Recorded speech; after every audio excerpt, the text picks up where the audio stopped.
Defense News is proudly sponsored by Navy Federal Credit Union. If you're a member of our nation's armed forces, the Department of Defense, or if your family is, we'd be proud to serve you too. On this episode of Defense News Weekly, the second of our reports on the sinking of a Marine amphibious assault vehicle that killed 9 service members in 2020. New details from the investigation reveal what went wrong.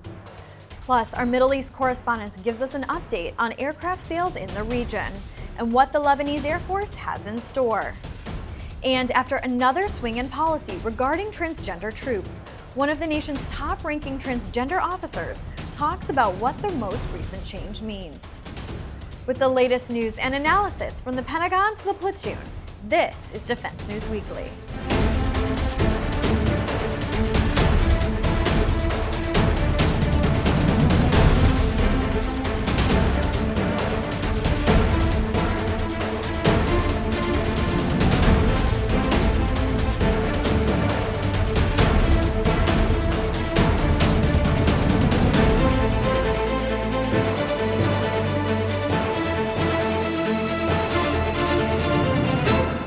Welcome back to Defense News Weekly. I'm Andrea Scott. Some big stories to get to this week, starting with more on the events that led to the sinking of a Marine AAV that killed 8 Marines and 1 sailor. Marine Corps Times' Philip Athey takes us through the findings of an exhaustive investigation into what went wrong on July 30th, 2020.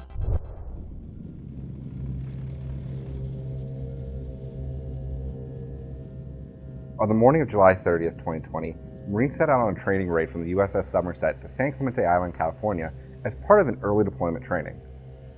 One of these AAVs, known as Track 5, would sink later that day. 8 Marines and 1 sailor died in the accident.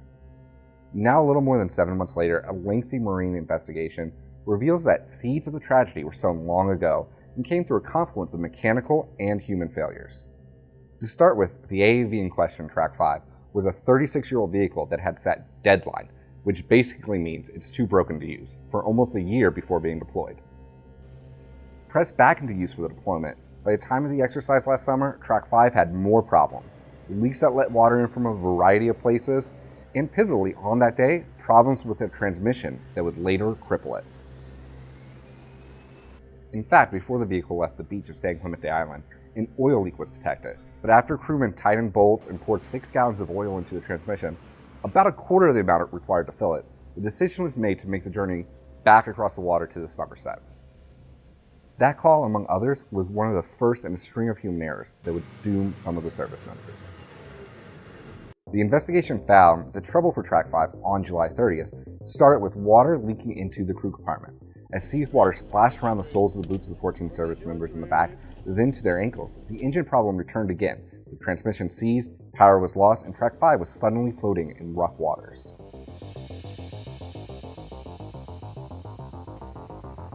Interviews included in the report revealed that as water rose in the crew compartment, confusion started to set in. Without forward momentum, the pumps wouldn't keep up with the water collecting inside.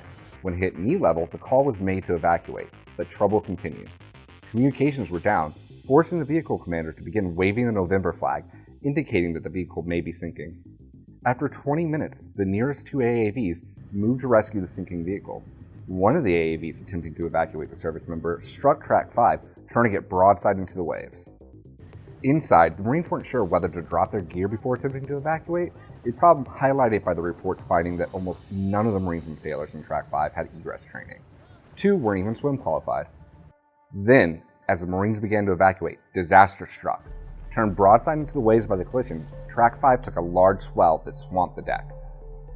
The vehicle commander told investigators, quote, "I remembered saying, 'watch out,' and that the Marine closest to the turret got pushed into the water. I said, 'get out, get out, get out,' and then everything starts to run together. I remember the Marines who were still in the back of the vehicle just looking at me." The swell fled seawater into the AAV, and Track 5 went nose up and sank quickly with 11 people still on board. Evidence in the report showed that it appeared most of the Marines who went down with the vehicle were eventually able to escape, but due to the weight of their equipment, they would never reach the surface alive. All the Marines killed were found wearing their body armor. 7 still had their Kevlar helmets on, and 2 still had their rifles on their body. The investigation shows not one error led to the accident, but a confluence of institutional mistakes and bad decisions made the day of the accident doomed the 9 service members. So far, 2 commanders have been fired for their role in the sinking, and the Marine Corps started taking dozens of actions to ensure the safety of Marines in future AAV operations. The Corps has launched an additional investigation into how these vehicles were chosen and why there were so many training lapses prior to the deployment. We'll keep following the story as it develops at Marine Corps Times. Thanks, Philip. For more on that story, visit MarineCorpsTimes.com. When we come back, a dispatch from our Middle East correspondent on some of the latest in fighter and arms sales in the region.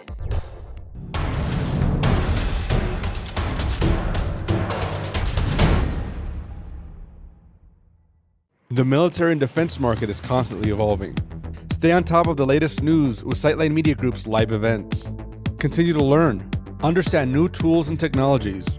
We're live. You're on in 3. Defense, government, and industry leaders come together for successful and proven engaging events. You'll gain valuable insight, get the chance to ask questions, all from the comfort of your own home or office. Sign up for our events newsletters and receive alerts for upcoming live streams.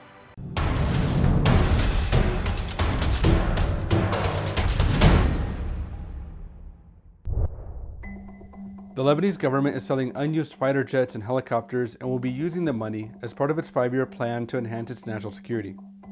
Earlier, I spoke with Defense News' Middle East correspondent Agnes Al-Helou, who spoke to the top Lebanese Air Force officer. Agnes, welcome back. Thank you. The Lebanese government is doing something interesting. They're selling Hawker Hunter fighter jets and Sikorsky S-61 helicopters. Why is that? Well, May 11 will mark the first public bidding ever done by the Lebanese Air Force, and it will then sell 8 aircraft, 5 Hawker Hunter fighter jets that are the only fighter jets the Lebanese Air Force has, keeping only 2 in the inventory, and 3 Sikorsky S-61. The Sikorsky S-61 are used for firefighting missions. So this public bidding is after a decree by the Council of Ministers, and it will take place on May 11, as we said.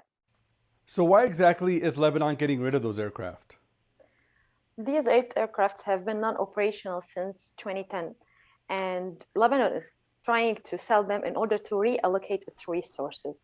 First, we have known as defense news from our sources that there are until now 3 interesting companies in the Hawker Hunter fighter jets, one of which is British, the Hawker Hunter Aviation, and 2 are US-based companies. We have the Airborne Tactical Advantage Company, which is a Textron subsidiary, and also we have Lorty Aviation. So these companies want to get these aircrafts in order to refurbish them and use them as adversaries in their trainings. And Lebanon is doing this public bidding as a part of a huge restructuring plan. This is not only a step to be taken, it is a part of a huge restructuring plan whereby Lebanon has a 5-year plan to reorganize its fleets, its air fleets, from the training fleets to the firefighting missions and even the light attack aircraft. And Agnes, as I understand, this is part of a large comprehensive restructuring plan? Yeah. Exactly. The Defense News spoken with the commander of the Lebanese Air Force, Brig General Ziad Haikal, who told us that this is a part of a huge restructure plan whereby the Air Force intends to double the number of its light attack aircraft, A-29 Super Tucanos, from 6 to 12, and MD-530 helicopters, whereby the Air Force will receive the 6 by the end of 2021. And also the Scan Eagle drones for surveillance and reconnaissance. Also, the Air Force, for a second step, will move forward to protect the airspace. I know this is not very feasible with the economic crisis Lebanon has today. However, for future, the Air Force intends to have radar networks in order to protect its airspace, as well as missile defense systems. And later on, we'll move to the last step, which is fighter jets. So what is the Air Force looking to replace these specific aircraft with that they're selling? First, we have to point out that even after the Air Force sells the Sikorsky S-61 that used to do the firefighting, it will not forsake firefighting missions. It will do this using the Huey-2, UH-1 Huey-2 helicopter and the AB-212, the refurbished helicopter, refurbished by the Air Force itself. And then after the sales goes on, the Air Force intends to buy, instead of the Sikorsky S-61, it eyes the air tractor AT-802 with similar aircraft having its capability in firefighting missions, especially noting that these aircraft came to Lebanon from Cyprus to help the Air Force with the firefighting missions last year and the year before. From one side. From the other side, the Hawker Hunters, the Air Force is planning to replace them with initial entry trainers, so that they were eyeing earlier the Super Mushak, the Pakistani Super Mushak. However, they did not get any responses from the Pakistani authorities. Hence, they might move to get Cessna or Cirrus aircraft. So the Lebanese Air Force is getting rid of its only fighter jets that it has. How is it going to accomplish its missions without fighter jets? Honestly, those fighter jets have been non-operational since a long time. So they don't already have fighter jets. However, the Lebanese Air Force uses the A-29 light attack aircraft, Super Tucano, and noting that Lebanon's area is 10,452 kilometers square, which is a very small area, the light attack aircraft will do the missions efficiently, especially noting that the Lebanese Air Force is the first Air Force ever that had integrated the APKWS, which are the guided munitions, into the Super Tucanos, which are the light attack aircraft. So they can be using them efficiently. That's why they are targeting to increase the number or maybe double it in particular from one side. And what does this mean for U.S. military aid that Lebanon relies on? The U.S. military aid play a very crucial role in the Lebanese armed forces, especially in the armament, noting that 30 to 40% of the military aids annually go to the air forces in particular. And part of the U.S. military aid are the APKWS, are the Super Tucanos, and many other systems the Air Force has. So they are really crucial. Agnes, thanks for joining us again. Thank you for having me. And in U.S. Army news, the service is embarking on a competitive prototyping effort to acquire a new all-terrain vehicle that can operate in the Arctic, with evaluations to take place in Alaska this year. The service awarded contracts to 2 vendor teams. One team of American firm Oshkosh Defense and the Land Systems Division of Singapore's ST Engineering, and a second team of 2 BAE system units, Land and Armaments, as well as BAE Hägglunds. They'll provide prototypes for a cold weather all-terrain vehicle, or a CATV, in the second quarter of fiscal 2021. The service also needs modern and capable equipment as the Arctic region becomes increasingly important for military operations. The Army released its Arctic strategy last month, which stresses the need to modernize and ramp up presence as Russia and China continue to assert dominance in the region to pursue their economic and geopolitical goals. And that's it for this week in the defense industry. When we come back, personal finance expert Jeanette Mack will give parents tips on how to financially prepare their kids to go to college.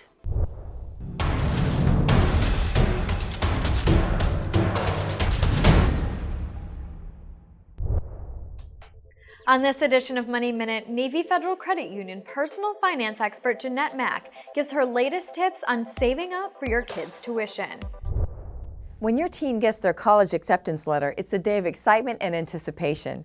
For a lot of parents, it's also a moment for mild panic, asking yourself if you're financially ready. Don't worry, you're not alone, and you're not without options. Federal loans, grants, and scholarships are still widely available. And of course, service members and their families have access to the GI Bill. Once you've covered your bases with as much free money you can get from scholarships or borrowing money to cover costs, don't forget about private student loans as ways to cover some potential gaps for costs like housing and books, and of course, more tuition. Work with a lender that will help you understand just how the student loan will impact your budget. Better yet, work with one that offers a discount for automatic payments. That's especially good if the student's name is on the loan and making payments while they're in school. They're building good credit while paying down the loan. The prospect of your kids going to college can be just as exciting for parents too. It just takes a little planning, a little bit of homework, and just like your college student, you'll succeed. Thanks, Jeanette. We'll see you next week. If you're looking for more up-to-date military news, be sure to check out our coverage at Army, Navy, Air Force, and Marine Corps Times.com and DefenseNews.com. To get more of our top stories in your inbox every weekday, sign up for our early bird brief. And find us on social media on Facebook, Twitter, and YouTube. And when we come back, we talk with one of the highest-ranking transgender officers about recent policy changes.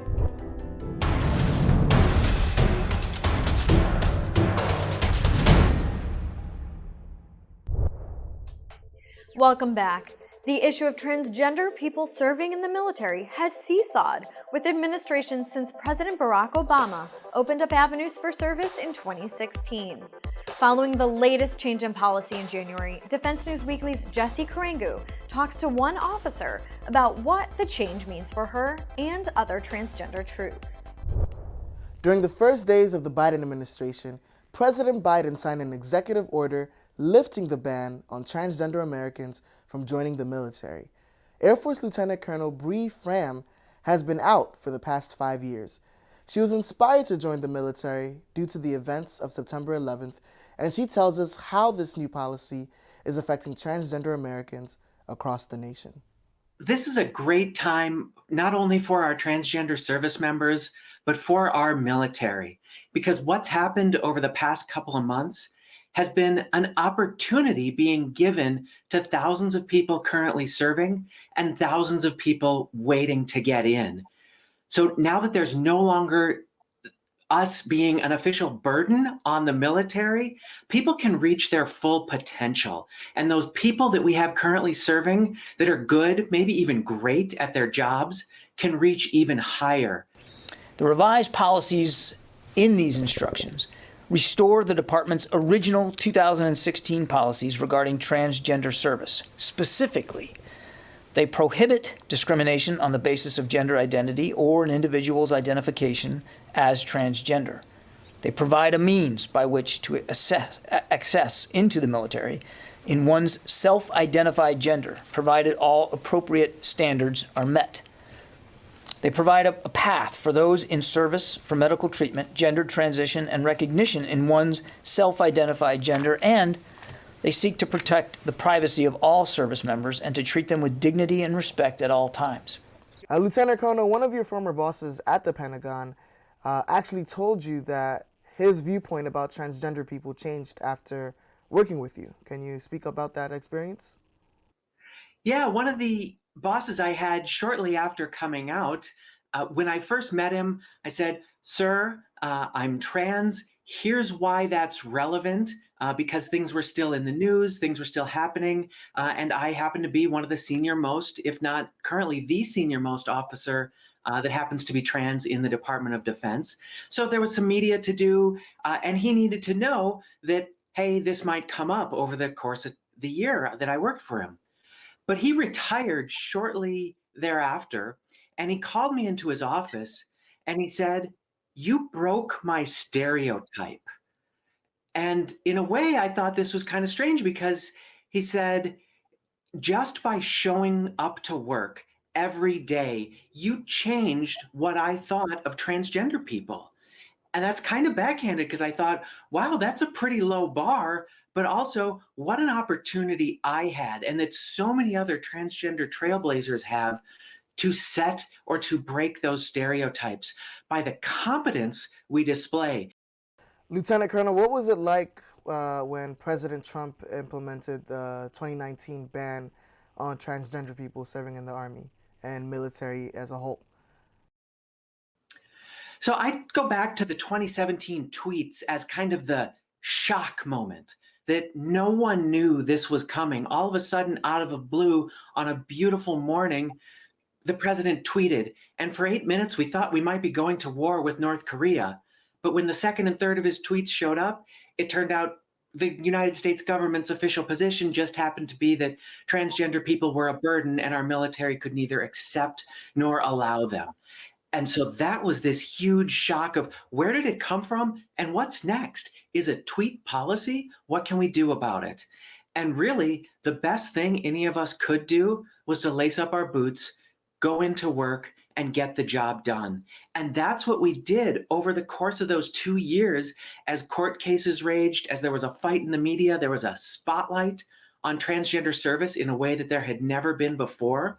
So by the time the actual ban got implemented following a Supreme Court decision in 2019, we had kind of got to this steady state already. It was really disappointing because no one knew could come out, no one knew could join the service, and the approximately 1,600 of us that were in and out at the time, out as transgender people, were an endangered species. And we had that psychological burden on us that the official position of the United States government was that we weren't wanted. But our job, again, get the mission done. So the Biden administration has reversed President Trump's ban. Is that enough? Is there more that needs to be done? The Biden administration has put into effect a policy that is very similar to the Obama policy that was released in 2016. Now, like any new military policy, yes, there's probably room around the edges for improvement. But again, just like any other policy, there's a review cycle. The policy will incorporate the experiences from commanders, from medical professionals, and from transgender service members themselves. And over time, it will evolve to something better, to where we can reduce the bureaucratic burden on service members and commanders and make sure people reach maximum readiness and maximum effectiveness as fast as possible. Lieutenant Colonel Fram tells us that she's part of an organization known as Sparta. The nonprofit was formed after the repeal of Don't Ask, Don't Tell. She says after this policy, many transgender troops felt out of place. The organization strives to help transgender troops gain access to materials they don't have and also seeks to advocate for them. I'm Jesse Karangu for Defense News Weekly. Thanks, Jesse. Well, that's all we have time for this week. Please visit us on militarytimes.com and defensenews.com for more coverage. Thank you for joining us, and we'll see you next week.